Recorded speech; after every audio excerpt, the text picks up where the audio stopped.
या बातमीपत्राचे प्रमुख प्रायोजक प्लॅटिनम मॉल इंद्रधनु सोलापूर. सोलापुरातील सर्वात प्रतिष्ठित इंद्रधनु सोसायटीचा नवीन भव्य कमर्शियल प्रोजेक्ट आता रेल्वे स्टेशनच्या अगदी शेजारी शहराच्या मध्यवर्ती ठिकाणी.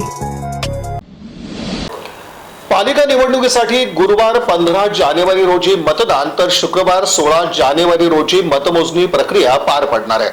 सोलापूर शहरातील एकूण वातावरण पाहता सर्वत्र तगडा आणि सज्जड असा पोलीस बंदोबस्त तैनात करण्यात आला. महानगरपालिका निवडणूक 2025-26 अंतर्गत शहरातील नागरिकांसाठी लोकशाहीचा महत्त्वाचा दिवस येऊन ठेपलाय. आपलं एक मत ठरवणार आपल्या शहराची दिशा या संकल्पनेतून येत्या 15 जानेवारी रोजी शहरात मतदान प्रक्रिया पार पडणार आहे. मतदानाची वेळ सकाळी 7:30 ते सायंकाळी 5:30 वाजेपर्यंत निश्चित करण्यात आली आहे.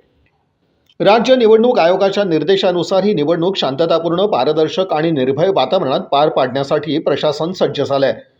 शहरातील सर्व मतदान केंद्रांवर आवश्यक सोयीसुविधा, सुरक्षा व्यवस्था तसंच मतदान यंत्रणा उपलब्ध करून देण्यात आली आहे. महानगरपालिका ही शहराच्या विकासाचा कणा मानली जाते. पाणीपुरवठा, स्वच्छता, रस्ते, आरोग्य, शिक्षण, नागरी सुविधा तसंच मूलभूत सेवा यांचा कारभार महानगरपालिकेमार्फत चालवला जातो. त्यामुळे या निवडणुकीत नागरिकांनी जागरूक राहून आपल्या हक्काचा मतदानाचा अधिकार बजावणं अत्यंत आवश्यक आहे. विशेषतः पहिल्यांदा मतदान करणारे युवक, महिला, ज्येष्ठ नागरिक आणि दिव्यांग मतदारांसाठी आयोगानं विशेष व्यवस्था केली आहे. नागरिकांनी कोणत्याही दबावाला बळी न पडता निर्भयपणे मतदान करावं असं आवाहन निवडणूक प्रशासनाकडून करण्यात आलंय.